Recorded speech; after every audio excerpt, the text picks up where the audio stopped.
Hello friends, welcome to our channel medical field guidance. तो इस video में हम डिस्कस करेंगे एम्स बीएससी नर्सिंग 2024 के जो हम फिजिक्स के इंपॉर्टेंट क्वेश्चन सीरीज़ कर रहे हैं उसको कंटिन्यू कर रहे हैं।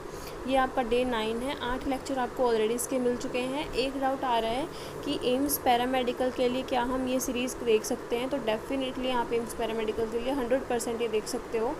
मैं थोड़ा अभी पैरामेडिकल का फोकस नहीं कर रही हूँ बिकॉज यहाँ पे नर्सिंग का पेपर पहले आ रहा है, right. But that doesn't mean कि आप लोगों के पेपर का लेवल अलग होगा। आप लोग ये क्वेश्चन कर सकते हो डेफिनेटली। आप लोगों के लिए थोड़ा और स्पेसिफिक मैं प्रोवाइड कर दूँगी आफ्टर योर नर्सिंग एग्ज़ाम, ठीक है। सो एक इम्पॉर्टेंट चीज़ है, आप लोग बस ये वाली फ़िज़िक्स की सीरीज़ देखो। काफ़ी बच्चों ने मुझे कमेंट सेक्शन में भी पूछा और पर्सनली भी पूछने दी। हम अगर आपकी सिर्फ ये वाली जो सीरीज़ है इसको कर लें तो फिज़िक्स में हम 15 क्वेश्चन अराउंड सोल्व कर लेंगे पेपर में।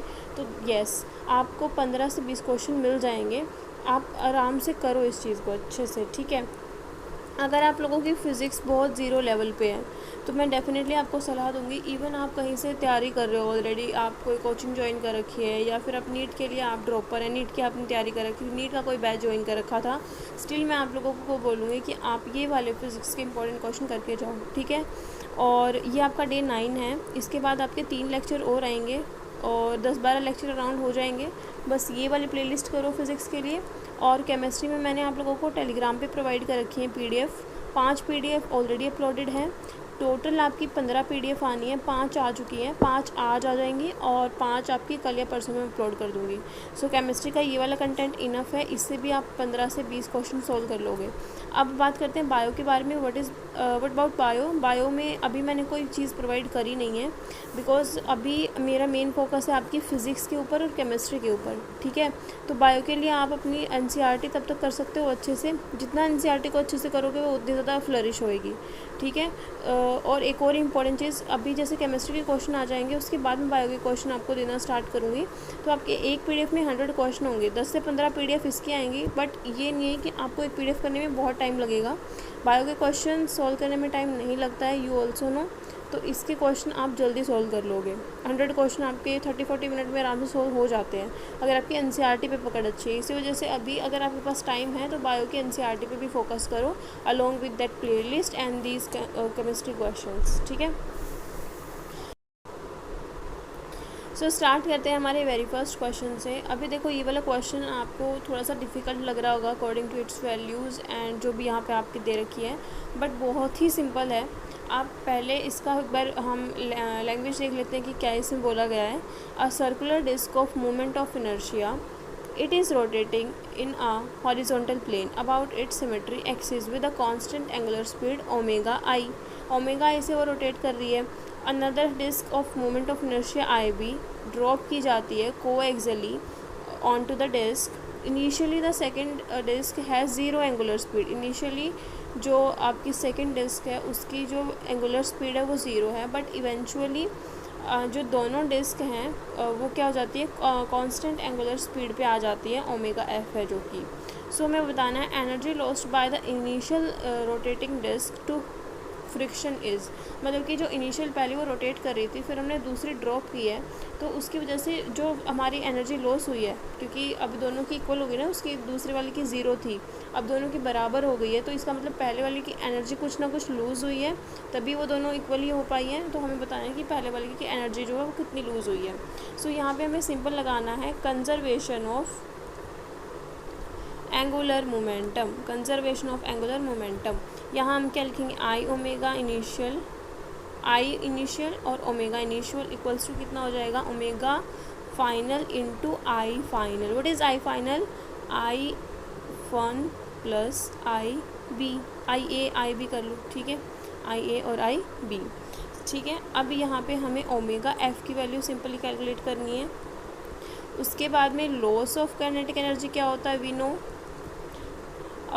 देखो फाइनल माइनस इनिशियल होगा, ठीक है। फाइनल क्या हो जाएगा, half I omega square minus ये फाइनल वाली है और हाफ I ओमेगा स्क्वेयर ये इनिशियल वाली हो जाएगी। बस वैल्यूज़ पुट कर दो, आपका आंसर आ जाएगा, ठीक है। करेक्ट ऑप्शन यहाँ पे हो जाएगा ऑप्शन नंबर 4। फोर्थ ऑप्शन यहाँ पे करेक्ट आंसर चला जाएगा।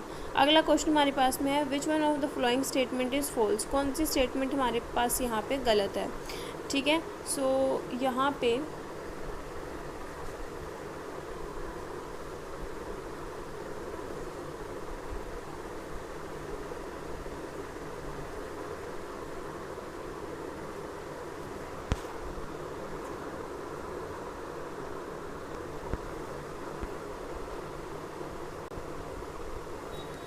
अगले क्वेश्चन के ऊपर बात करते हैं। अगला क्वेश्चन हमारे पास में the radii of circular orbits of two satellite A and B of the earth are 4r and r। Radii given है दो सर्कुलर ऑर्बिट की, ठीक है, respectively speed of satellite given है हमारे पास में, और हमें ए की स्पीड गिवन है, बी की स्पीड हमें बतानी है कितनी होगी। सो आपको स्पीड ऑफ सैटेलाइट पता होनी चाहिए, क्या होती है, v equals to root of gm/r, ठीक है। अब यहाँ पे वेलोसिटी है वो अंडर रूट ऑफ आर के क्या है, इन्वर्सली प्रोपोर्शनल है इसके रूट के, तो हमारी क्या हो जाएगी v1/v2 इक्वल्स टू, या फिर va/vb आप लिख सकते हो जो भी है, उसके बाद अंडर रूट ऑफ r2/r1 हम करेंगे। r1 r2 की वैल्यू हमारे पास में गिवन है, एक आपके पास में v की वैल्यू गिवन है, फाइनल आपकी निकल जाएगी। जब आप इसका आंसर निकालोगे करेक्ट आंसर आएगा option number 2, that is 6v। Second option यहाँ पे हमारा करेक्ट आंसर चला जाएगा। अगला क्वेश्चन है हमारे पास में a beam of cathode rays is subjected to crossed electric and magnetic field. The fields are adjusted such that the beam is not deflected.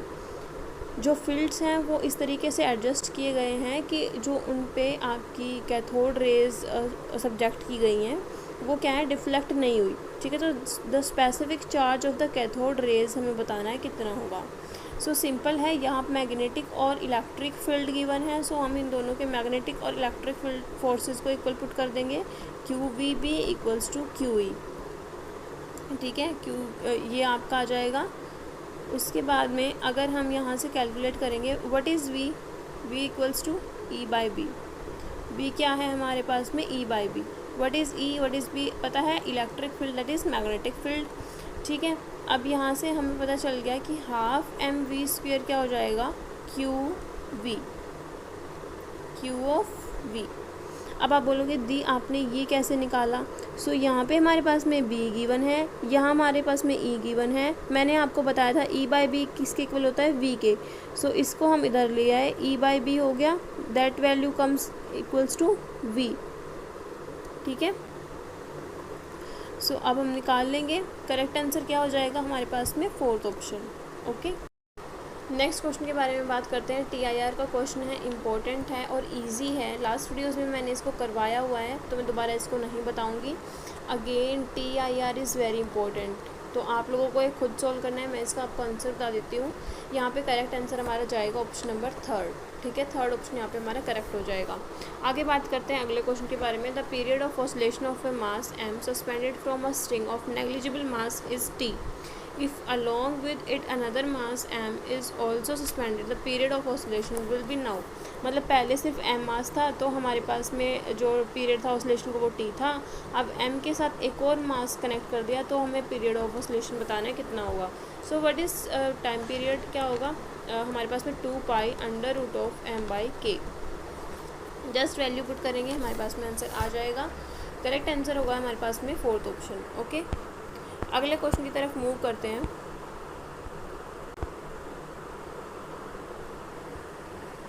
Next question हमारे पास में है, ए cylindrical metallic road in thermal contact with 2 reservoir of heat at its 2 and conducts an amount of heat Q in time t.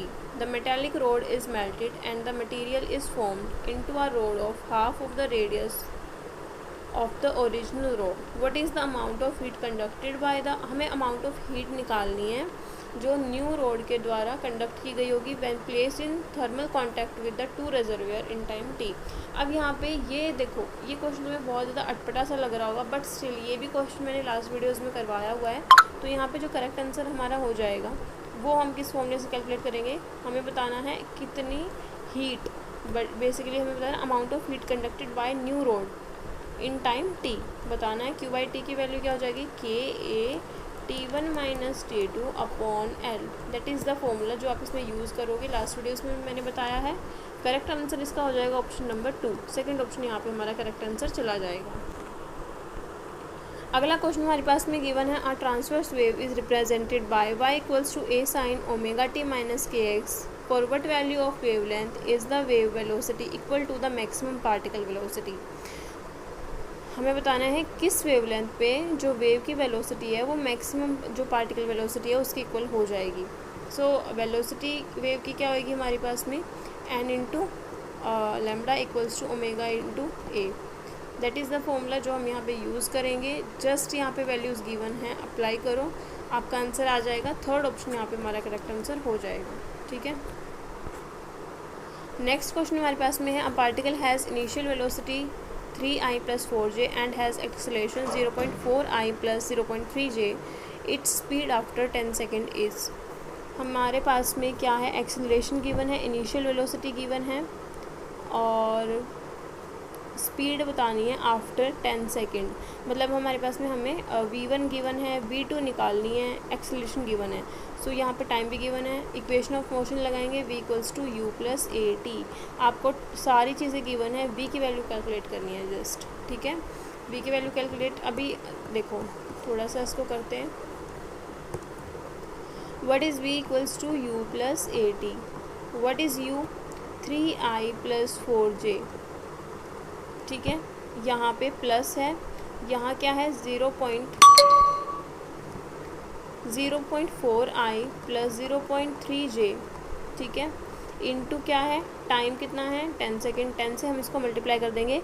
ये वोल equation आपकी 10 से multiply हो रही है। ठीक है, और यहाँ पे आपको अगर हम इसमें 1/10 करें, इसको 1/10 कर दें, मतलब पॉइंट हटाएंगे और यहाँ से कॉमन निकाल लेंगे 1/10।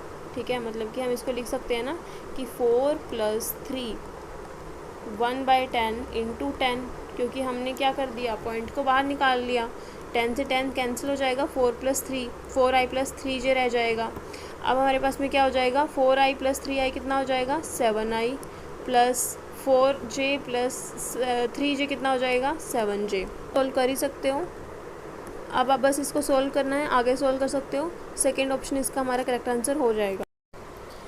नेक्स्ट क्वेश्चन के बारे में बात करते हैं। A galvanometer has a coil of resistance 100 ohm and gives a full scale deflection for 30 milli ampere current. If it is to work as a voltmeter of 30 volt range, the resistance required to add it will be। मतलब कि हमें galvanometer को voltmeter में convert करना है तो कितना resistance required होगा। दैट इज़, इसका फॉर्मूला होता है हमारे पास में v equals to r plus R G into I G. हमारे पास में वोल्ट की वैल्यू गिवन है, आर की वैल्यू हमें क्या है कैलकुलेट करनी है, आर जी की वैल्यू गिवन है, आई जी की वैल्यू गिवन है, सब कुछ गिवन है, कैलकुलेट करेंगे, आंसर आएगा हमारा फर्स्ट ऑप्शन। ठीक है, वेरी इजी, जस्ट पुट करना है। नेक्स्ट क्वेश्चन हमारे पास में गिवन है, the energy of hydrogen atom in the ground state इतनी। एनर्जी गिवन है हाइड्रोजन एटम की ग्राउंड स्टेट में। The energy of helium plus ion in the first excited state will be.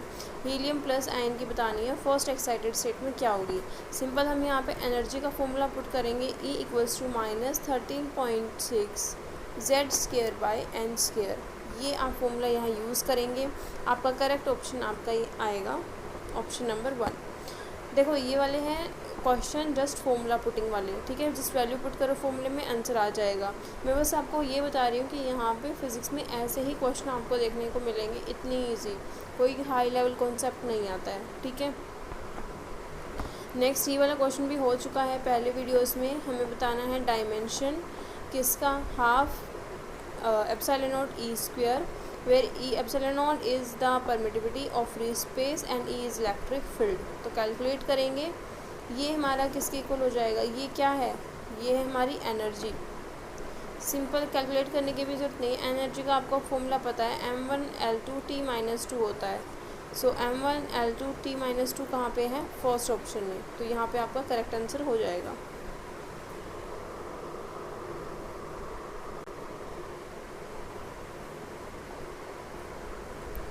Next question हमारे पास में given है, in producing chlorine by electrolysis 100 kilowatt power at 125 volt is being consumed, how much chlorine per minute is liberated. ECF given है chlorine का हमारे पास में 0.367 × 10⁻⁻6 kg/कूलम। Simple ये वाला भी क्वेश्चन आपका शायद फर्स्ट वीडियो में मैंने करवाया है कि आपको फॉर्मूला बताया था मैंने, m=ZI/T। फिर I को हम क्या पुट कर सकते हैं, P/V। ठीक है, पावर गिवन है, वोल्टेज गिवन है, हमारे पास में टाइम गिवन है। ठीक है, मास हमें पता ही है, तो जस्ट वैल्यू पुट हमें निकालनी है। How much chlorine per minute is liberated, हमें बस हमारी मास की वैल्यू निकालनी है कि कितना आपका मास जो है वो फॉर्म होगा। हाउ मच क्लोरीन जो है पर मिनट वो आपका लिबरेट होगा। नेक्स्ट हमारे पास में ये वाला क्वेश्चन गिवन है, if del U and del W represents the increase in internal energy and work done by the system respectively in a thermodynamical process, which of the following is true। तो यहाँ पे कौन सा हमारा सही होगा। यहाँ पे देखो एडियाबैटिक प्रोसेस के लिए, अगर हम देखो एडियाबैटिक के लिए del Q की वैल्यू हमारी क्या होती है, 0। So what is del Q, del Q is equal to del U plus del W, ये हो जाएगा 0। So what is del U minus of dW, तो ये हमारा फर्स्ट ऑप्शन क्या हो जाएगा, करेक्ट आंसर हो जाएगा। नेक्स्ट क्वेश्चन गिवन है, पता नहीं कितना मुश्किल क्वेश्चन लग रहा होगा, but simple V equals to IR हम यहाँ पे पुट करेंगे, वैल्यू आपके आ जाएंगी। क्वेश्चन पढ़ लेते हैं एक बार क्या है। क्वेश्चन हमारे पास में गिवन है, in the given circuit reading of volt meter V1 and V2 are 300 volt each, दोनों की क्या है आपकी 300 वोल्ट है। ठीक है, the reading of the volt meter V3 and ammeter are respectively, V3 की हमें बतानी है कि कितनी होगी, और साथ में हमें एमीटर की भी हमारी रीडिंग बतानी है क्या है। ठीक है, सो सिंपल हम यहाँ पे क्या पुट करेंगे, V इक्वल्स टू IR। ये आई थिंक सो मैंने लास्ट वीडियो में करवाया हुआ LCR वाला क्वेश्चन, तो एक बार आप प्रीवियस वीडियोस चेक कर लेना। ठीक है, नहीं होगा तो हम ऐसा क्वेश्चन फिर एक नेक्स्ट वीडियो में पुट कर लेंगे, मुझे कमेंट सेक्शन में बताना, इससे मुझे पता भी लग जाएगा कि आप लोगों ने प्रीवियस लेक्चर्स अटेंड किए हैं या नहीं किए। तो इस क्वेश्चन के बारे में द क्वेश्चन नंबर इज़ 20, तो मुझे बताना कि ये क्वेश्चन प्रीवियस वीडियोज़ में कवर हुआ है या नहीं हुआ। ठीक है, इसका करेक्ट आंसर मैं बता देती हूँ आपको, सेकेंड ऑप्शन यहाँ पे हमारा इसका करेक्ट आंसर हो जाएगा। नेक्स्ट क्वेश्चन है हमारे पास में, a 220 volt input is supplied into a transformer, the output circuit draws a current of 2 ampere at इतने वोल्ट। ठीक है, आउटपुट करंट हमारा इतना है इतने वोल्ट पे। If the efficiency is 80%, the current drawn from the primary winding of the transformer, primary winding से हमारा कितना करंट जो है ड्रॉन होगा वो हमें बताना है। सो व्हाट इज़ ट्रांसफार्मर की efficiency, voltage of secondary into current of secondary upon voltage of primary into current of primary. हमारे पास सब चीज़ों की वैल्यू गिवन है, IP की वैल्यू हमें कैलकुलेट करनी है। सो जस्ट वैल्यू पुट करनी है, आंसर आपका आ जाएगा 5 एम्पियर। फोर्थ ऑप्शन यहाँ पे हमारा करेक्ट आंसर चला जाएगा। नेक्स्ट बात करते हैं अगले क्वेश्चन के बारे में। A source S1 is producing 10 to the power 15 photons per second of wavelength इतना, another source S2 is producing इतने photon per second with wavelength इतना। तो हमें बताना है S1 और S2 का जो आपका रेशो है पावर का वो क्या होगा। ठीक है, सो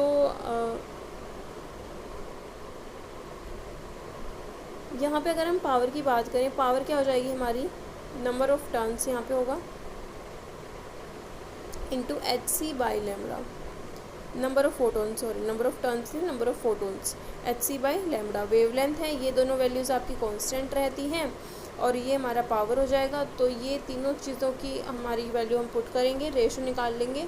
करेक्ट ऑप्शन आपका आएगा यहाँ पे option number 1, very easy. Again next question पे मूव करते हैं। नेक्स्ट क्वेश्चन में, a common emitter amplifier has a voltage gain of 50। Voltage gain क्या होता है वो एक बार बाद में देखेंगे, पहले क्वेश्चन रीड करते हैं। वोल्टेज गेन गिवन है, an input impedance of 100 ohm and an output impedance of 200 ohm is given. तो पावर गेन बताना है कितना होगा। देखो what is voltage gain, voltage gain को हम VG से डिनोट कर लेते हैं, क्या होगा, beta into R output upon R input. ठीक है, सो यहाँ पे हमारे पास में यहाँ से हम क्या निकाल लेंगे, बीटा की वैल्यू निकाल लेंगे, because what is power gain, power gain equals to beta into voltage gain. Voltage gain given है, बस ये निकालना है हमने, ये यहाँ से आ जाएगा। ठीक है, करेक्ट ऑप्शन यहाँ पे हमारा क्या हो जाएगा, थर्ड ऑप्शन। कैलकुलेट करो, आंसर आएगा, फिर मुझे बताना। तो ये थे हमारे कुछ क्वेश्चन जो हमने इस वीडियो में कवर किए हैं। आई होप आप लोगों के most of the question solve हुए होंगे। इसके बाद आपके 3 लेक्चर और आएंगे जिसमें आपके 25 अराउंड क्वेश्चन हर एक लेक्चर में होंगे, 3 लेक्चर होंगे, ठीक है। वो ये फिज़िक्स के क्वेश्चन कर लो, इनफ रहेगा। इसके अलावा 1-2 PDF होंगी तो मैं आपको प्रोवाइड कर दूँगी डायरेक्टली द टेलीग्राम, बाकी होंगी नहीं। फिज़िक्स के बस इतना ही करो, क्योंकि ज़्यादा करोगे तो पज़ल रहोगे, एंड वो मैं चाहती नहीं हूँ कि एंड टाइम पे आप लोग पज़ल हो जाओ, ठीक है। So thank you for watching this video. Again पूरी प्लेलिस्ट देखो। प्लेलिस्ट आप लोगों को मैं इस वीडियो के कमेंट सेक्शन में या डिस्क्रिप्शन बॉक्स में मेंशन कर दूँगी, तो आप लोगों को कन्फ्यूज़न है कि कौन सी प्लेलिस्ट की आप बात कर रहे हो, वो दूर हो जाएगा, ठीक है। कोई अदर डाउट या क्वेरी है, you can ask me in the comment section, okay.